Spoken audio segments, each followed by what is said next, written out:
Welcome to the Northern Business Podcast, a regular discussion with people in the north of England who lead businesses, employ people, and they have new ideas to help our economy grow. We've got a very interesting new idea to tell you about today. The Northern Business Podcast is produced by Recognition PR, which serves scores of companies in different sectors across the country, some of which occasionally contribute to the programme. We're kindly sponsored by Virtu Motors, one of the top automotive retailers in the UK, with a network of dealerships representing some of the world's most popular brands. I'm Graham Lobb. In the studio today, we have Alex Hunter, who's the CEO at Sherwood Power. More about his innovations soon. Down the line, we have Patrick Glennon from Patrick James Solutions, and he's going to be talking to us about mortgage and the property market, which is developing at pace. And later in the episode, we'll be hearing from Dr. Ram Raghavan, and Dr. Ram is the founder of Riddlebox, and he spoke to us about his journey and the company he uses to support SMEs in their future development. So, James and Alex, welcome to the Northern Business Podcast. And James, where are you? You're coming down the line. Where are you based? Appleby. Appleby in Cumbria. Indeed. Very nice. Very nice. Well, we'll come to you in a minute because I want to hear all about the property market and where its impact is on our economy in general. But let's start with you, Alex, coming to us as, Patrick James. I should have said it was Patrick, not James. My first error on names. But Alex Hunter from Sherwood Power. Before we get into what you've been up to, tell us the innovation that you've been developing in the field of power generation. So the innovation is a very ancient innovation. It's compressed air energy storage. In Germany, they have one Huntdorf in Lower Saxony. It's been operational since 1976. It's still operational today. Wow. So what we've done is it's been going nearly 50 years. Yeah, and if you go back over compressed air has been around for thousands of years. So we're taking an old technology which is used in industry all over the world to power machines, to do automation. And we're using that storage technology to store electrical energy and give it back at two different price points. So we fill the system up when electricity is abundant and cheap, and then we give it back when it's expensive and rare. So night storage heaters, but no heaters, just compressed air. Ooh, I wouldn't say that. I think we have a number of different things that we can output. We can output cooling, heating, and also we can split gases. We can also absorb carbon dioxide. Oh, that's even better. So tell us practically the kind of application that you're actually going to be selling this into. So any industrial estate where there are a number of SMEs, or there is a large off-taker of energy, and that particular off-taker wants to be more self-sufficient, more self-reliant. We all saw what happened to Heathrow Airport, and if they'd had their systems correctly configured, there's no way that they would have been taken offline. And basically, it's the resilience piece, which says that if you've got a critical piece of infrastructure or a factory or a process, you want to be running 24/7, 365. The compressed air is driving a turbine, essentially, that produces consistent electricity. Yep.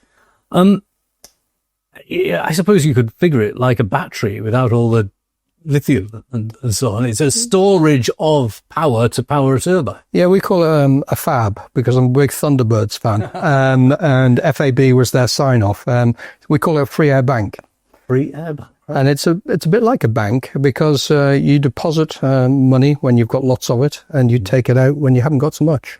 Yeah, and if you had a fire at a substation, then this could go on rather like having an emergency generator. Exactly so, yeah. So that's the concept. What obstacles so far have you had to bring it to the market?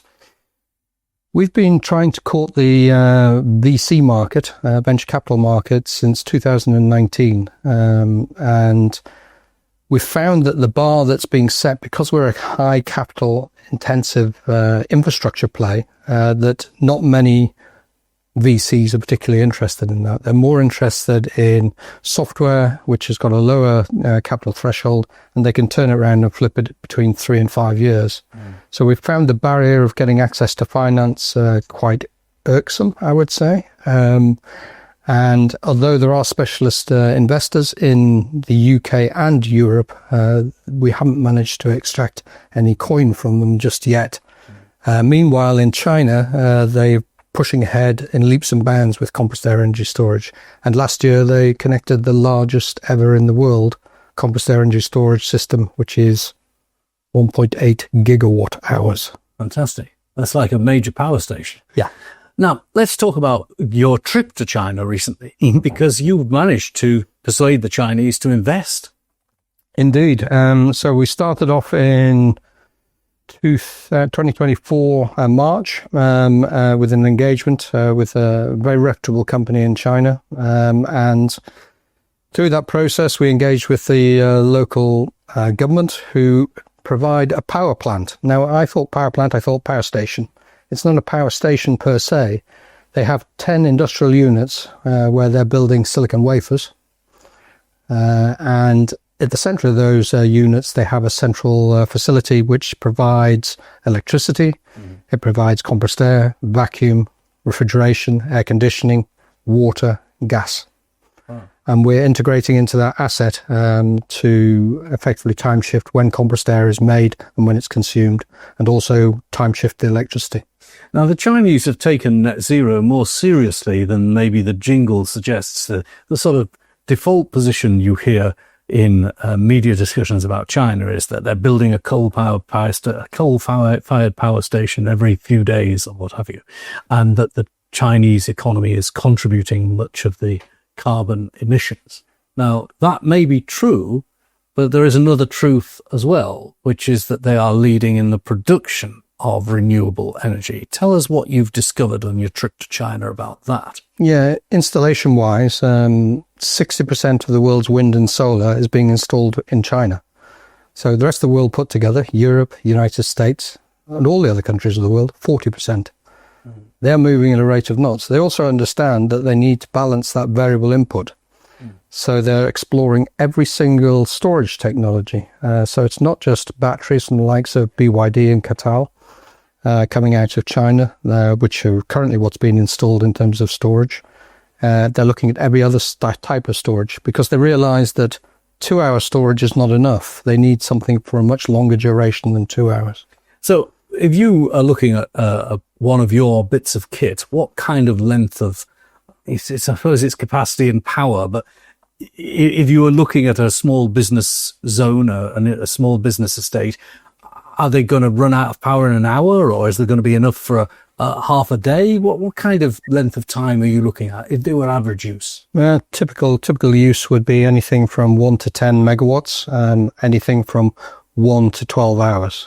And the typical is the 12-hour play. So we're taking daytime solar and marrying it with nighttime wind, because our asset can charge and discharge at the same time, so we can still take on board fractionally priced electricity and charge it up. Okay, so we talked about the investment needed to bring it to life. We talked about going and getting investment from China. But what about the market and the appetite from people to put these bits of kit into their businesses or their business parks? What's it going to take to crack that? Is there a price differential that needs to be ironed out? So we can say the average business user 40% of their electricity bill. And if you're a large user of electricity, that is significant. The cost of entry, that might be a saving in day to day, but is there a large cost of entry by buying the kit?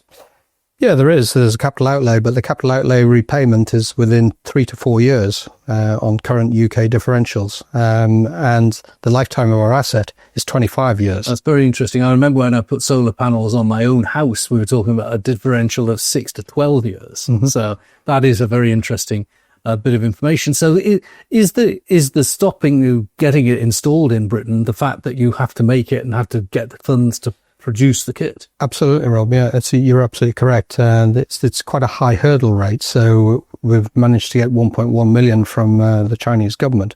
That gets us our first of a kind.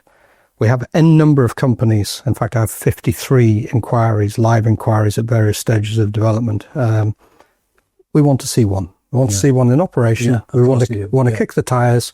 We want to put an amp meter on the amount of electricity going in and the amount of electricity coming out, And yes, we want to know where all the energy is. You wouldn't want to be the first person to buy an electric car without giving it a drive, would you? Correct. Okay, so now the question about China has to be asked. Chinese companies owe a duty to the state. That's the law in China. The state can ultimately, if there's a dispute, come down on the side of the state. The company has to do that. Are you entirely comfortable with taking Chinese money? Yes, I am, because we need to move past this point of this very high barrier that we were walking into the whole time. And we've tried very, very hard to raise that money through grants here in the UK. I've got a lot. And investment, as you were saying. Yeah, and investment, and investments. And I think the hurdle rate is just too high. And most people, if I'm brutally honest, if you say, how do you store electricity? They'll give you a reply, which you gave at the start of this interview, which is battery. Yes. Yeah. Chemical battery. Yeah. But if you look at the total round cost, life cost of a chemical battery, from raw material extraction right the way through to disposal. And bear in mind, there are only about 3% of batteries actually recycled at the moment. We've got a huge problem coming. Yeah, and people do ignore, and with the electric cars coming on board, you can see this as well, that they do ignore the ecological downside of battery production. So look, one last thing. You've gone to China, you've got investment in China, but you're also looking at other developing and now seriously large economies like India. We've just got a British trade deal with India. Is that going to open up the market for you, do you think? It absolutely will, yes. And I have to, although we didn't manage to raise money in terms of the capital that we required, Innovate UK have been absolutely brilliant in supporting us in outreach programs to get to these markets. And we wouldn't be as far ahead as we are now without that support. So you have to balance both sides. Well, we look forward to seeing the first of your plants in operation with the compressed air pushing out the turbine. That would be fantastic to go and film and watch it. Yeah, sure. The light bulb moment, almost literally. Yeah. Alex, hold that thought. Let's come back to you a little bit before we wrap. Can we bring in Patrick? Patrick is from Patrick James Solutions, Patrick Glennon. Now, entirely different subject, Patrick, though fascinating though that was. When it comes to day-to-day living, there you are, helping people to find a home, to purchase a home. Tell us a little bit about your business. Give us everyone a little overview of what you do. So I'd like to say that we just make buying a home easier for those that need a mortgage. And I think at the moment in our industry, we're looking at 97% of all mortgages are actually via a broker rather than direct with the bank. So when you think of that kind of capacity that we're taking on, without us, without our expertise, everyone who's looking at buying a home or even has a home is kind of going to need our services. So we're a big part of the industry and big part of that purchase cycle. There was a report this week suggesting that only 1 in 10 people under 44 years old can afford their first home, and that's particularly bad in London. And the actual house price gap continues. The economy is not doing brilliant at the moment, but the house prices are still roaring ahead. So this question of affordability, which has been raised by the House Builders Federation, Home Builders Federation, how are you seeing it play out as you get customers through the front door organising their mortgages? Well, today, when you ask that question, I've got a kind of positive answer. If we'd have spoke about this 6 months ago, no one seemed to know how we were going to approach this, what we're going to do. Now, the government are in talks with the regulator, positive talks, which is a rare thing for a mortgage advisor to admit and say. But in terms of affordability, they are reviewing this. Certainly, it's across the board. We speak into lenders almost on a daily basis, where the affordability, the stress testing, and just the realization that you have to do something about this. Last time I was a guest on here, we talked about the average house price. Now, obviously, we've got to understand that the average house price isn't the average first-time buyer either. Now, in London, absolutely, I agree with you. There's so many helping hands out there from the lenders, whereby they allow people who are struggling with affordability to bring in other areas that could support them, be it a parent, be it a specialist product, a professional occupation, and again, enhance the affordability. So already, even since MMR in 2014, they're able to lend 15% of their book to a higher affordability.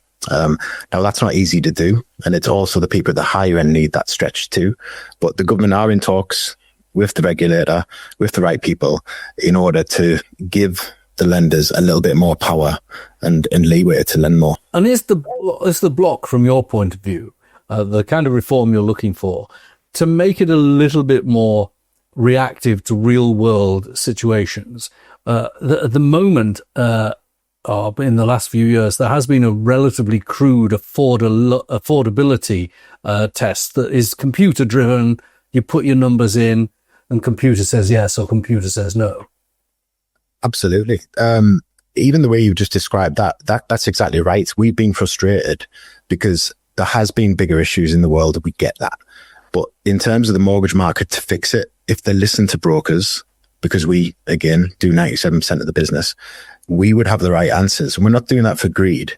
We're just seeing a lot of customers have to either make do or do things that maybe you didn't have to do 20, 30 years ago.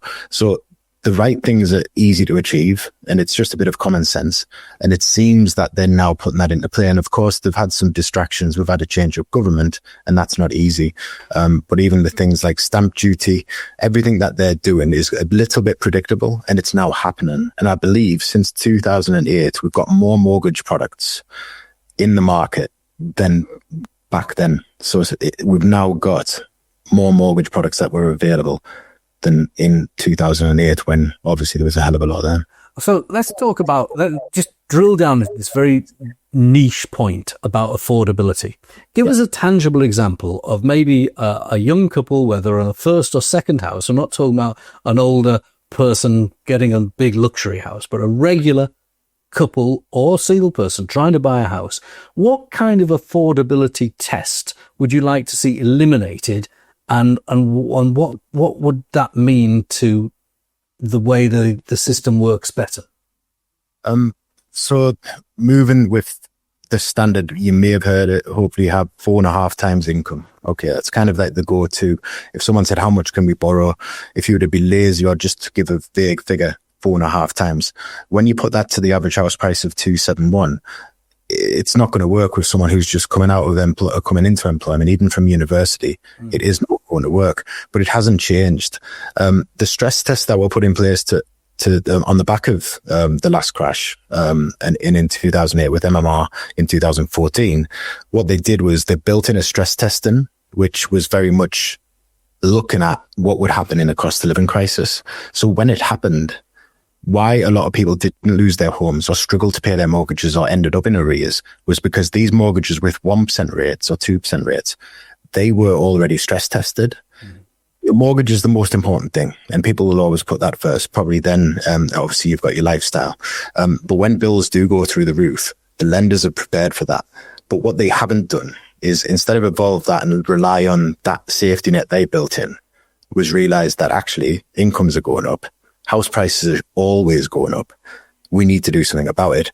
And I think that they wanted to, but the regulator and obviously the government held them back a little bit because of the fear of what did go wrong, not necessarily here, but across the pond. And I think they've just tried to be a bit overcautious, whereas now we're seeing it relax a little bit, and fingers crossed at the end of the year, we'll have some better. The interesting point is that the caution did not stop price rises going up. So house prices going up. So the worry you'd have is if you're suppressing the amount that people can borrow, and the house prices are still going up, what happens if you take your foot off it? What happens if you relax the rules? Won't they go up even more? Won't there be a massive explosion? You would think that would happen. In terms of mortgage approvals, mortgage products, they're already there. We're very busy on the first-time buyer, whether it be kind of first-time buyers, individuals, or just people looking to purchase their own home as a stepping stone, with or without support from the family. We've always been busy. That's just a generation thing, and it will come round. Where we're really busy, and this is the main concern, and it's a common question to get asked about people getting on the ladder. We've got 1.8 million people coming up for renewal this year. Yeah, that's 400,000 more than last year, and it's 600,000 more than the average year. Now, that's because of what happened in COVID. obviously with the low house prices, the stamp duty. And then 2 years ago, what happened when mortgage rates went through the roof? People took a 2 year. So we've got a 5 and a 2 year cohort coming into play this year. So actually there's 1.8 million people that have already got a mortgage, gone on the property ladder, that need that attention and need that service, as well as the first time buyers. So I think that people will still knock on my door and ask for advice, and I'll either say yes or no. I'm not seeing a downward trend in the people we can help. If anything, I think we're very good at being able to do that.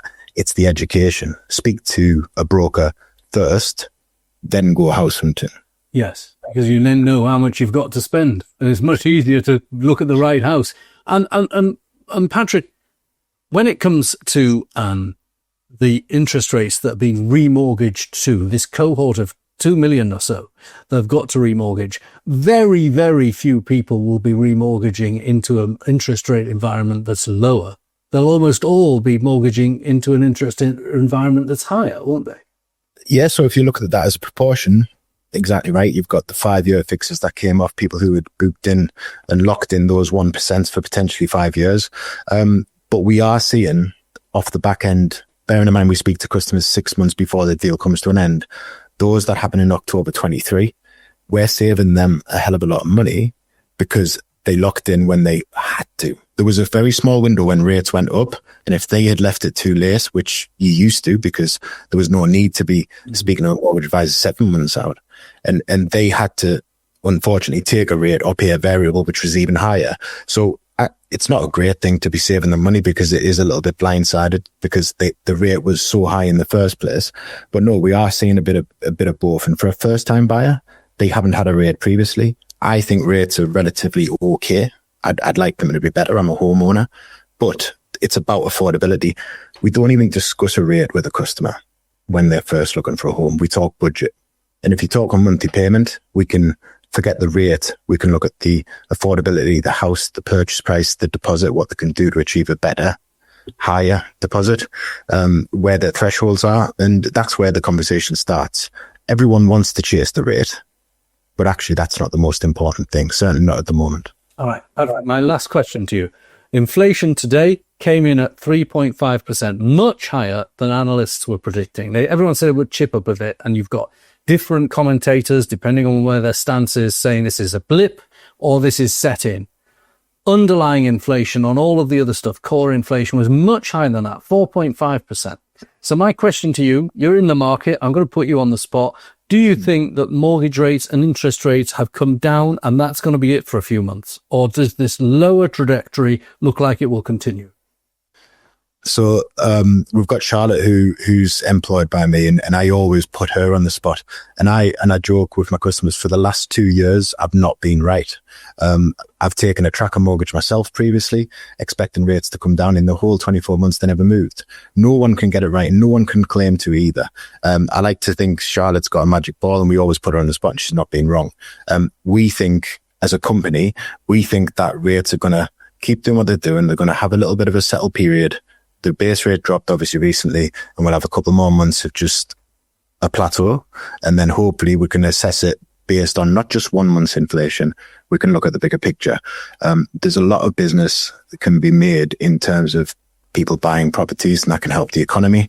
And I think if we do kickstart the economy by inflation being reduced, we're going to see a bit of an uplift every now and again. It's never going to be a straight line from top left to bottom right. And I think we just need to be patient, not react to it too quickly. All right. Thank you very much, Patrick. How do you feel about the economy at the moment, Alex? I know you're focused on your product, but the economy is the real world you have to put it into. Yeah, the economy is, I think in the West, suppressed, but it's certainly not suppressed in the markets we're playing in. They're both markets are expanding. And if you go to the East, it's interesting, as soon as Trump put tariffs up, first thing that Chairman Xi did was go around his local neighbors. So he went to Malaysia, he went to Vietnam, which are their biggest trading partners. So I think there's a shift in world economics at the moment, and I think that shift is east. Yeah. Well, that's very interesting. Alex, Patrick, thank you. We're going to turn to something else now. We're going to hear from Dr. Ram Brangerdhaven, and he recently shared his journey with his complete riddle box and outlined his future plans for growth. Thanks, Graham. Joining me today is Dr. Ram Raghavan from Riddlebox. We're going to talk a little bit about what is Riddlebox and how it helps the performance of SMEs. So, Dr. Ram, thank you for joining us. Thank you. Thank you for having me on your show. You're very welcome. You're very welcome. So, what is Riddlebox and how does it benefit SMEs? Okay, Riddlebox is basically a collection of tools, business tools, where it empowers founders to regain control of their scaling business, turning burnout and operational chaos into sustainable growth. And it's all about building momentum. It was built on my PhD thesis, where I've actually used it to help companies like, can I say the name of the companies? I don't know. Yes, please do. If you're Like Hilton and Volvo across EMEA, where we have used our proprietary AI and behavioral algorithms and tools to deliver actionable results, insights, and guided strategies. Now, what I've done is I've taken that and simplified it because for a bigger company, challenges are different. So I've simplified it to the needs of SMEs and growing businesses so that they can apply it and scale their business with confidence and clarity. So that's what we do. We have a set of tools which can be used by SMEs to understand the challenges and then address them instantly. So is this a bit like for like an SME that's needing some support, for accountancy or needing support for HR that they can outsource this? Is this like outsourcing to consultants to help you grow your business? In a way, yes. See, a journey of an entrepreneur is always long, hard, and lonely. And you have to think of wear multiple hats and do multiple things. And what happens as a result is when you start then getting into the phase where you're trying to grow, you tend to do multiple things. So time, which is a precious resource, gets consumed very quickly. So you resort to tools, then you end up having a lot of tools. And then you start doing multiple things because people have tried it. And you end up with the chaotic scenario. So then what really happens is either it overwhelms the founder or the team, and there is a lack of clarity, which means they are not able to move forward. And the biggest killer for a startup or a scale-up business is momentum or the lack of it.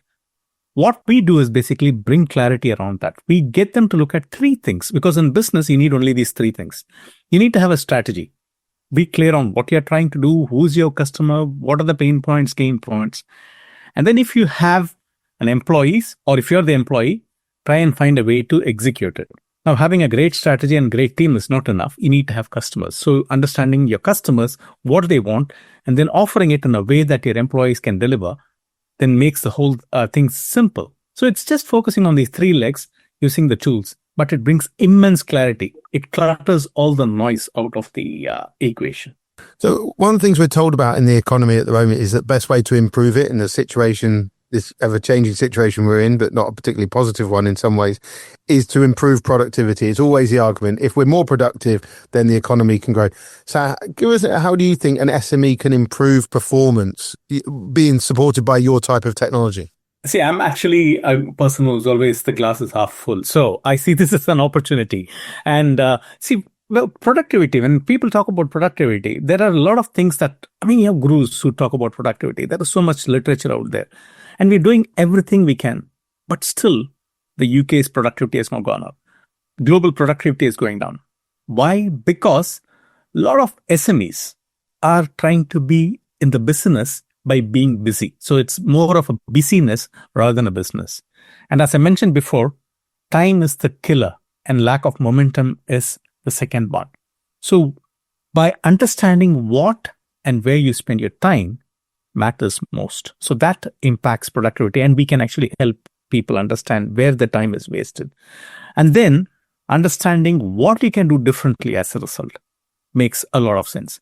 And productivity deals on two things. One is what I call as the mechanics, and the second one is the humanics. There is a process that you have in place, which you execute or you expect your team to execute. There might be bottlenecks there, frictions there. And then you have the people challenges. By understanding what your friction points are, and finally, a lot of businesses tend to ignore the friction points. They actually try to find a workaround. And as a business owner, you tend to take those shortcuts. You think, I can skirt around it and then move and come back to it later. That basically kills productivity big time. And people subscribe to a lot of tools. I would probably bring it down to 1 or 2 or 3 things that really matter. So going back and answering your question, for a productivity to go up in the SME side, SME owners have to be really, really, really focused. And they need to start looking at what is really measurable. You measure a lot of things because you can measure it, but is it actually relevant? So forget vanity metrics. Focus on one thing. So for example, if you're a startup founder, I would focus on customer acquisition. How many people are actually using my platform? If it's a tech solution, if it is an offline solution, how many customers am I actually offering this product or service? If I am a scale-up founder, I would look at what can I do to address the customer acquisition cost? What are my bottlenecks? What is the customer experience? So looking at something which is very, very clear from a business perspective and working your way backwards to what you do is what I would do.